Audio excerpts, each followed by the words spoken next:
안녕하세요. 텍스타일 케어 도우미 가스코입니다. 전문점에서는 이제 가죽을 이렇게 이제 다리는 프레스 또는 손다리미 등등을 이용해서 이제 다리게 되는데요. 가정에서 할 수 있는 방법으로 이제 보여드리기 위해서 손다리미로 다리는 방법을 보여드리겠습니다.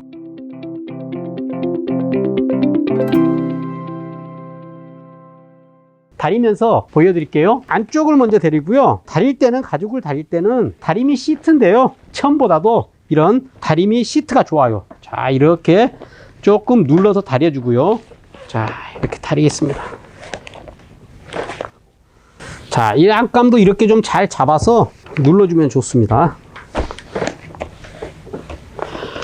가죽을 다릴 때는 스팀을 주거나 또는 물을 뿌려서 다리거나 그러면은 수축이 될 수가 있습니다. 딱딱해지고 줄어들어요. 전문가 분들도 종종 업소에서 쓰는 전기 다리미로 이렇게 이제 안감에 이렇게 구겨진 부분을 펴주신다고 다리다가 실수로 스팀을 주거든요. 전기를 줘요.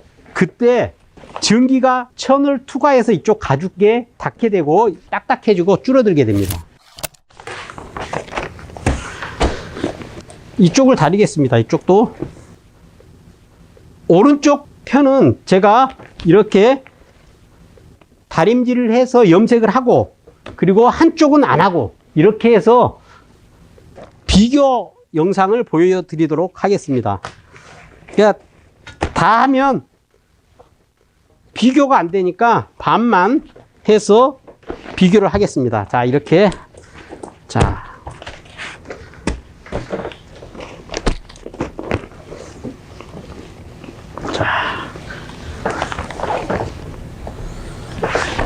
좀 이렇게 평평한 데는 좀 세게 눌러줘도 돼요. 이렇게. 그러면 어때요? 이렇게 펴진 게 다르죠? 이쪽 안 다린데 다린데 다르죠? 이렇게. 이 옷은 아주 평평한 옷이 아니에요. 그렇기 때문에 다리미도 가죽 가공 상태에 따라서 다리는 방법이 다 달라요. 이 압력이라든지 열이라든지 이런 것들이 조절을 하셔야 돼요. 지금 다리미 온도는 140, 50도 정도 놓는 게 좋고요.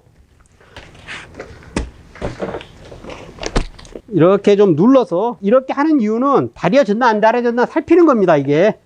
그 다음엔 염색을 하거나 가죽 가공 상태에 따라서 적합한 염색약을 가지고 그 느낌을 처음 느낌대로 복원을 해줘야 됩니다. 이제 곰팡이도 제거가 됐지만 탈지도 이제 다 돼서 굳이 표면 세척제를 이용해서 이렇게 닦아낼 필요는 없습니다. 드라이 클리닝을 한 경우에는. 자, 이제 염색하는 방법을 보여드릴게요. 염색을 붓으로 바를 때는 붓자국이 날 수 있기 때문에 조금 물이라든지 프라이머라든지 이런 것들을 혼합을 해가지고 좀 묽게 해서 칠하는 게 좋아요. 자, 이렇게. 자, 이런 식으로 곱게 이렇게 막 흥건하게 묻혀가지고 이렇게 하지 마시고 붓에다가 잘 고르게 묻혀서 빠르게 이렇게 곱게 발라주시는 게 좋아요. 이렇게. 자.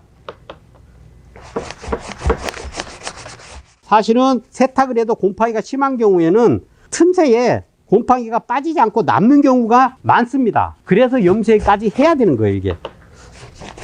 가죽 염색약은 그 용도, 그 다음에 가죽 특징, 이런 거에 따라서 선택을 하셔야 됩니다. 옷에는 굉장히 소프트하고 부드럽고 그런 또 약들이 적합해요. 소파용은 소파를 쓰시고요. 의류용은 의류를 쓰시고 이렇게 하는 게 좋아요. 자, 이런 거 하실 때는 이쪽도 꼼꼼히 해야 되니까 이게 빼세요, 이런 거.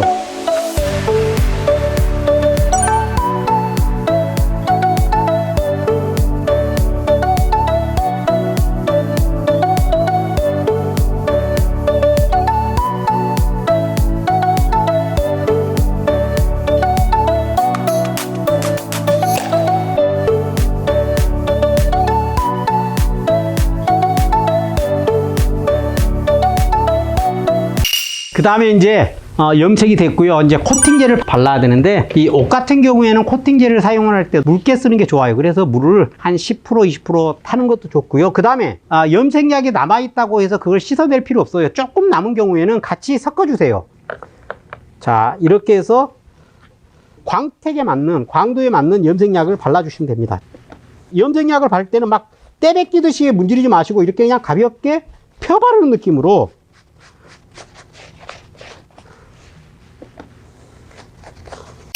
큰 흐름을 보여드렸습니다. 어떻게 하는지 이런 큰 흐름을 보여드렸고, 이 영상이 여러분들한테 도움이 되었으면 좋겠습니다. 감사합니다.